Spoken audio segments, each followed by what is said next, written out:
Di tengah padang gurun Kanaan, lahirlah sepasang anak kembar dari rahim Ribka, istri Ishak, anak dari Abraham yang konon punya kontrak langit dengan Tuhan. Dua anak itu tidak sama. Yang satu merah, berbulu, pemburu, dan sangat maskulin, namanya Esau. Yang satu lagi lebih halus, senang tinggal di kemah, dan punya lidah yang licin bak ular di padang pasir, namanya Yakub. Dari awal, naskah langit tampaknya sudah menandai siapa yang akan jadi tokoh utama. Tapi anehnya, seperti sinetron murahan, konflik dimulai bukan dari wahyu, melainkan dari sup kacang merah. Hanya karena semangkuk makanan, hak kesulungan, sesuatu yang sakral dalam tradisi kuno, dijual oleh Esau kepada adiknya. Dan Yakub, dengan kepandaian memanipulasi timing, mencatat dirinya sebagai ahli waris semesta, hanya dengan sedikit akting dan riasan tangan berbulu. Sementara Ishak, sang ayah, dibutakan oleh usia dan dikelabui oleh istri dan anaknya sendiri. Apakah ini takdir atau skenario rumah tangga? Yakub tidak mendapat warisan kenabian karena kedewasaannya, ketakwaannya, atau perjuangannya. Ia mendapatnya karena Ribka, ibunya, ingin anak kesayangannya jadi bintang utama. Maka, jika ada yang pantas dijadikan nabi dari kisah ini, mungkin bukan Yakub, tapi Ribka. Perempuan pertama dalam sejarah suci yang berhasil mengakali seorang nabi, suami, dan Tuhan dalam satu langkah. Dan Tuhan, diam, tak menginterupsi. Disinilah kisah menjadi menarik, sebab agama yang sering kita imani sebagai perwujudan keadilan ilahi, ternyata punya sejarah yang penuh akal manusia. Yakub bukanlah simbol kebenaran murni, melainkan simbol dari keberhasilan narasi. Ia adalah pemenang dalam pertarungan siapa yang menulis sejarah lebih dulu dan lebih lihai.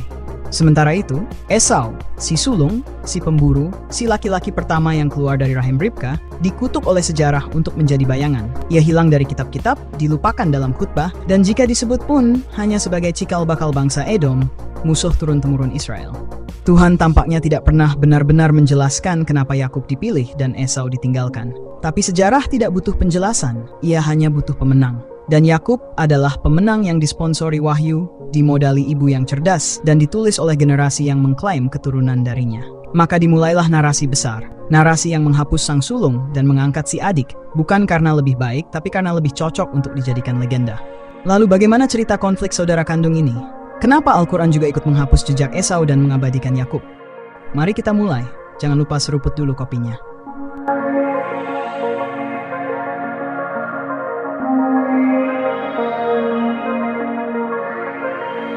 Di dunia yang menjunjung tinggi sulung sebagai pewaris tahta, pewaris darah, dan pewaris janji, Esau seharusnya jadi pusat cerita. Ia adalah anak pertama dari Ishak dan Ribka, cucu langsung dari Abraham, tokoh yang berani menantang bintang dan berdebat dengan Tuhan. Namun dari semua lembar kitab yang diwariskan peradaban, nama Esau hanyalah catatan pinggiran. Bukan nabi, bukan pewaris, bukan pahlawan, bahkan bukan penjahat besar. Hanya Esau. Apa dosanya?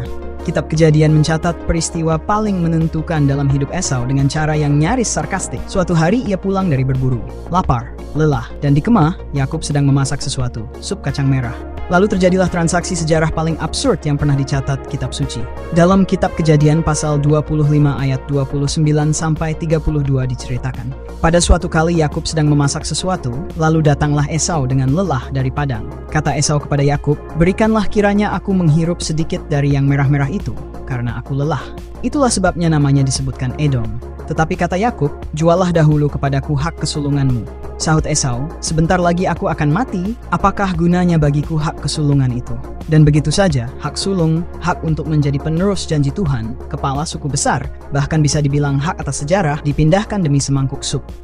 Apakah kita sedang membaca kitab suci atau bab pembuka dari novel surrealis? Namun jangan salah, ini bukan soal nafsu makan, tapi soal narasi yang sudah digariskan, bukan oleh Tuhan secara langsung, tapi oleh tangan-tangan di balik layar cerita.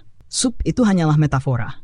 Metafora bahwa dalam sejarah suci, hal-hal besar kadang berubah arah, bukan karena wahyu atau perang, tapi karena siapa yang lebih siap menulis ulang peran. Esau bukan orang jahat, ia hanya orang biasa dalam dunia yang menuntut kecerdikan. Ia jujur, impulsif, dan lapar. Bukan hanya lapar perut, tapi lapar kasih dari ayahnya Ishak, dan ia mendapatkannya. Ishak mencintai Esau karena ia suka makan daging buruan, sebagaimana yang tertulis dalam Kejadian pasal 25 ayat 28. Namun cinta ayah tak cukup kalau ibu sudah memilih siapa yang harus menang. Dalam logika keluarga, Esau adalah anak pertama. Dalam logika iman, ia pewaris sah. Tapi dalam logika naratif, ia tidak cocok, terlalu jantan, terlalu sederhana, terlalu polos, dan mungkin terlalu tidak cocok untuk membawa janji Tuhan ke arah yang dibayangkan para penulis kitab. Maka Esau pun dihapus secara perlahan dari panggung besar, bukan sebagai penjahat, tapi sebagai irrelevan, sesuatu yang lebih kejam dari pembunuhan karakter, penghilangan karakter. Dan lihatlah bagaimana ironi ini dibungkus secara rapi. Nama Yakub sendiri berarti penipu atau yang memegang tumit, karena saat lahir ia memegang tumit Esau. Ia bahkan disebut 2 kali menipu kakaknya, 1 kali soal hak kesulungan, 1 kali soal berkat dari Ishak. Lihat Kejadian pasal 27 ayat 36. Tapi ia tetap yang dipilih, dipuja, diberi nama baru, Israel. Lalu bagaimana dengan Esau? Ia menjadi bangsa Edom, simbol konflik, simbol yang lain, simbol yang tidak diberi kesempatan menjelaskan. Ia yang seharusnya punya hak kesulungan, diubah menjadi catatan kaki sejarah kenabian. Pertanyaannya kini bukan lagi kenapa Esau menjual hak kesulungannya, melainkan siapa yang sejak awal menulis kisah agar Yakub menang. Dan kita para pembaca hari ini adalah korban dari kisah itu. Kita tumbuh dengan pemahaman bahwa Yakub adalah pahlawan dan Esau hanyalah karakter pembuka agar cerita bisa dimulai. Mari kita lanjut. Sejarah sering ditulis oleh para pemenang, tapi dalam kisah Yakub dan Esau, sejarah ditulis oleh ibunya sendiri.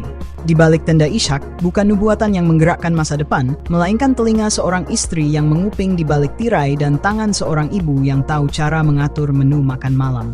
Ribka, istri Nabi, perempuan satu-satunya dalam kitab Kejadian yang mampu menggeser arah janji ilahi hanya dengan 1 kalimat. Anakku, dengarkan perkataanku, dan lakukanlah seperti yang kuperintahkan kepadamu. Inilah politik dapur yang sesungguhnya, bukan hanya tentang masakan, tapi tentang warisan nubuatan. Saat Ishak sudah tua dan matanya kabur, ia hendak memberkati Esau. Bukan sekadar restu, tapi sebuah berkat perjanjian, simbol legitimasi ilahi dalam tradisi kuno. Ishak menyuruh Esau berburu dan memasak daging kesukaannya agar ia bisa memberkati putra sulungnya sebelum mati. Tapi Ribka mendengar rencana itu dan dengan cepat ia menyusun konspirasi. Yakub yang tubuhnya halus harus menyamar menjadi Esau yang berbulu. Ia harus memasak daging seperti Esau, memakai pakaian kakaknya dan menipu ayahnya sendiri. Ribka menyediakan semuanya, masakan, kostum, bahkan alibi. Dan semua ini dilakukan oleh seorang ibu terhadap suaminya, seorang nabi. Jika ayahku meraba aku, niscaya akan tahu bahwa aku bukan Esau. Aku akan dianggap pendusta dan bukan mendapat berkat, tetapi kutuk. Biarlah kutuk itu kena atasku, anakku. Hanya dengarkanlah perkataanku. Ini bukan lagi soal berkat. Ini adalah pengambilalihan kekuasaan yang dilakukan bukan oleh nabi, bukan oleh malaikat, tapi oleh ibu rumah tangga yang tahu bahwa sejarah tidak bisa diserahkan pada anak yang jujur dan lapar, tapi pada anak yang licik dan cepat. Dan ketika drama itu selesai, Ishak tertipu. Ia memberkati Yakub. Dan saat Esau kembali dengan hasil buruan dan masakan sungguhan, semuanya sudah terlambat. Dengan suara gemetar, Ishak berkata, adikmu datang dengan tipu daya dan telah mengambil berkatmu.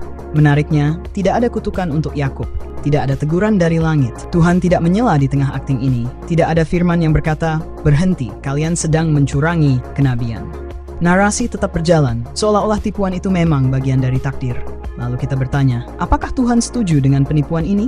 Apakah Wahyu mendiamkan kebohongan karena ia sesuai dengan naskah besar yang sedang disusun? Atau justru karena sejak awal Wahyu itu adalah cermin dari realitas manusia? Licik, berpihak, penuh strategi. Yang jelas Ribka tidak dihukum. Yakub tidak dikutuk. Esau yang menjerit dalam tangis, memohon kepada ayahnya, apakah engkau hanya mempunyai satu saja berkat, wahai ayahku? Berkatilah aku juga, wahai ayahku. Dan kita, para pembaca modern yang mencari makna dalam kisah suci, hanya bisa menatap Esau seperti menatap korban narasi, orang yang benar, namun kalah dalam drama. Ironisnya, dalam dunia sekarang, agama mengajarkan kejujuran, keadilan, dan penghormatan terhadap orang tua. Tapi akar sejarahnya justru diwarnai konspirasi, tipu daya, dan permainan peran. Seolah-olah Wahyu sendiri sedang menyindir kita. Beginilah cara sejarah dibuat, bukan oleh yang paling benar, tapi oleh yang paling siap menyamar. Dan ketika Yakub melarikan diri karena takut dibunuh oleh saudaranya sendiri, korban dari kebohongan yang disutradarai oleh ibunya, Tuhan muncul dalam mimpi dan berkata, Aku Tuhan Allah Abraham dan Allah Ishak. Tanah ini akan kuberikan kepadamu dan kepada keturunanmu.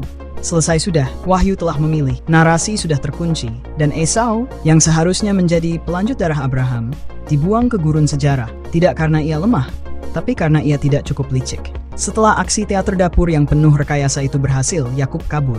Ia bukan lari dari dosa, tapi dari balas dendam. Esau, saudara sulung yang sah, kini menyimpan amarah yang bahkan tak bisa dihapus oleh doa. Karena apa yang hilang darinya bukan cuma berkat, tapi juga sejarah.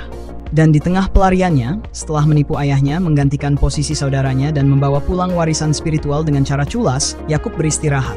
Ia tidur, lalu ia bermimpi. Dan disinilah segala hal menjadi aneh, sakral, dan ironis sekaligus. Tampaklah sebuah tangga yang berdiri di bumi dan ujungnya sampai ke langit, dan lihatlah malaikat-malaikat Allah naik dan turun di tangga itu.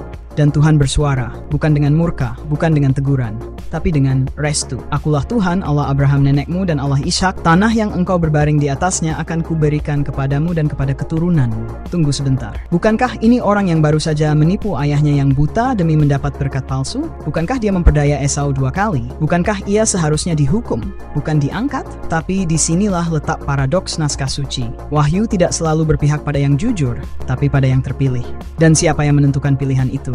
Kita diajari bahwa Tuhanlah yang memilih. Tapi kenyataan di kitab justru membisikkan kemungkinan lain. Tuhan hanya melanjutkan skenario yang sudah ditulis oleh manusia di dapur kemah Ribka. Yakub tidak ditegur karena menipu. Karena menipu adalah bagian dari jalan kenabian yang disahkan oleh langit.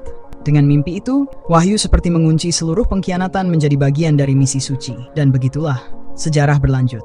Yakub sang penipu kini sah menjadi pemilik tangga langit. Malaikat pun bersedia naik turun di jalur yang dibentangkan oleh seorang pelarian. Kita bertanya, apakah surga tak punya sensor etik? Atau mungkin justru karena cerita ini tidak disensor, kita bisa melihat wajah asli dari Wahyu, bahwa ia bukanlah buku petunjuk moral, tapi catatan kasar tentang betapa manipulatifnya jalan menuju kekuasaan.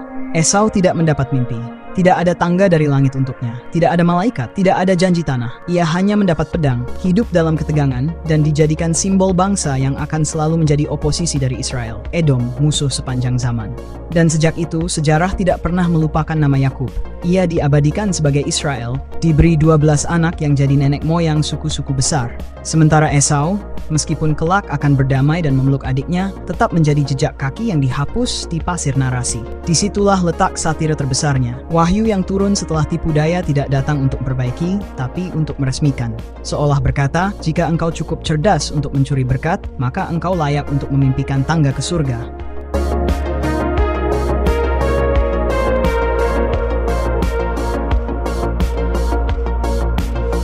Dalam sejarah yang ditulis dari langit, Esau selalu jadi bayang-bayang. Ia muncul hanya untuk disisihkan. Namanya disebut agar bisa dilompati. Ia bukan antagonis, tapi juga bukan pahlawan. Ia adalah batu loncatan spiritual bagi orang lain. Tapi jika kita baca lebih dalam, kita akan menemukan sesuatu yang mengejutkan. Bahwa Esau adalah satu-satunya orang waras dalam drama ini. Ketika tahu berkatnya telah dicuri, Esau tidak bersumpah atas nama Tuhan untuk membalas.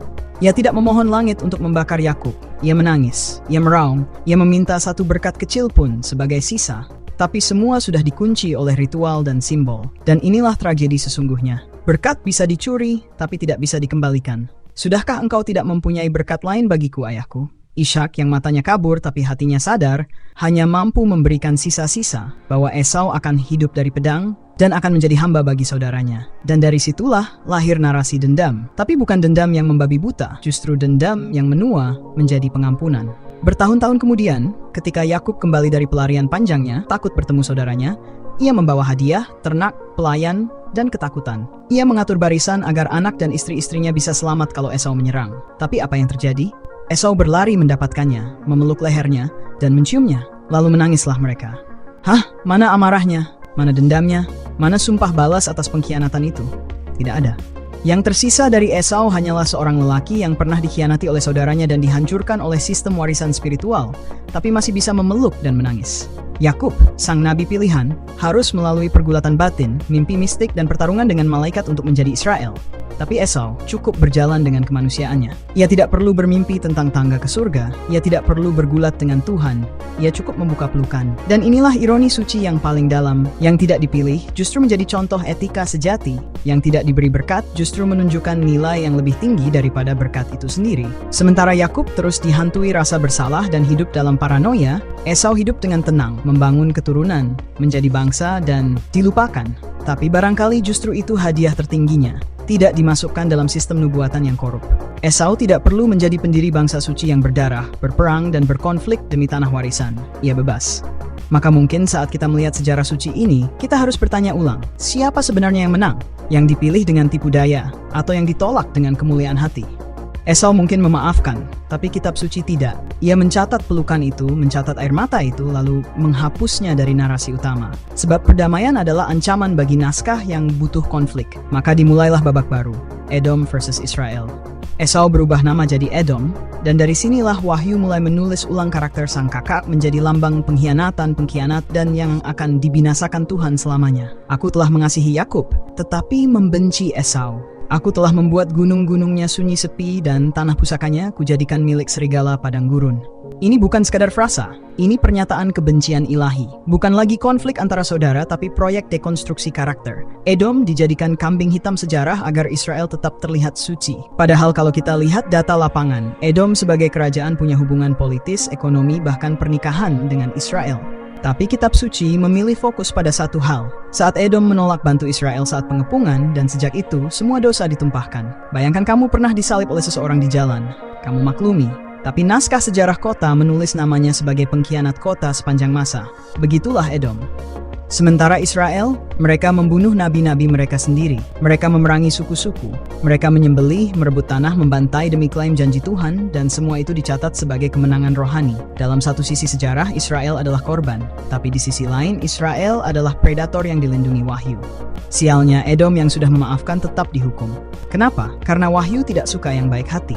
Ia butuh figur antagonis untuk membuat protagonis terlihat bersinar. Dan dalam hal ini, Edom adalah kambing hitam kekal. Tak heran jika kemudian dalam kitab Yesaya dan Yehezkiel, Edom diramalkan binasa, dindingnya diruntuhkan, kotanya jadi reruntuhan, bangsanya musnah. Semua demi satu alasan, karena tidak membantu saudaranya. Padahal Yakublah yang dulu menipu, Esaulah yang dulu memeluk. Tapi sejarah tidak menulis berdasarkan siapa yang jujur. Sejarah ditulis oleh yang diwahyukan. Maka tak heran jika kemudian dalam nubuatan akhir zaman, bangsa-bangsa musuh Israel disebut sebagai keturunan Edom. Sebab Edom bukan lagi suku, ia sudah jadi simbol kekejian. Sementara Israel meski berlumuran darah tetap dianggap suci. Ironi terbesar dalam wahyu adalah ini. Pengampunan manusia tak bisa melawan dendam Tuhan. Namun yang lebih mengherankan lagi adalah ini. Al-Quran pun mengikuti narasi yang sama. Yakub disebut berulang kali, disejajarkan dengan para nabi, disebut dalam barisan suci. Ibrahim, Ishak, Yakub. Perhatikan surah Al-An'am ayat 84. Dan kami anugerahkan kepadanya Ishak dan Yakub, dan kami jadikan mereka semuanya orang-orang saleh. Yakub masuk, Esau lenyap. Lagi-lagi kitab suci ikut arus propaganda sejarah. Tapi Esau, tak satu pun ayat menyebutnya. Tak ada jejak, tak ada nama, seolah-olah dia tak pernah ada. Padahal dalam kisah yang diwariskan dari tradisi Ibrahimiyah, Esau adalah anak sulung Ishak, anak pertama, pewaris sah, yang lahir lebih dulu.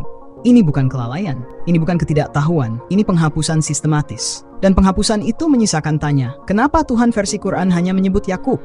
Apakah Tuhan juga ikut berpihak dalam konflik rumah tangga Nabi Ishak? Apakah Wahyu Suci sedang meneruskan politik pemilihan yang sudah lebih dulu ditulis dalam kitab sebelumnya? Yakub diabadikan, Esau dilupakan. Yakub dijadikan leluhur para nabi, Esau dibiarkan hilang tanpa tapak. Dan dengan itu satu kutub sejarah diberi cahaya, sementara kutub lainnya dibiarkan tenggelam dalam bayang. Maka lengkaplah politik ilahi ini, dari Taurat ke Injil hingga Al-Quran. Semua sepakat meninggikan satu nama dan menghapus satu lainnya. Sebuah konsensus teologis yang mencurigakan. Karena di balik kesepakatan kitab suci selalu ada tangan kekuasaan yang bermain. Apakah ini wahyu atau ini warisan propaganda suci yang dikemas dalam nama Tuhan? Apakah ini cinta Tuhan atau hanya warisan keluarga yang keburu dipatenkan? Apapun jawabannya, yang jelas satu hal. Perseteruan Yakub dan Esau bukan cuma soal siapa yang lebih dicintai orang tua. Ini adalah akar dari konflik panjang antara mereka yang merasa dipilih oleh Tuhan dan mereka yang merasa ditolak olehnya.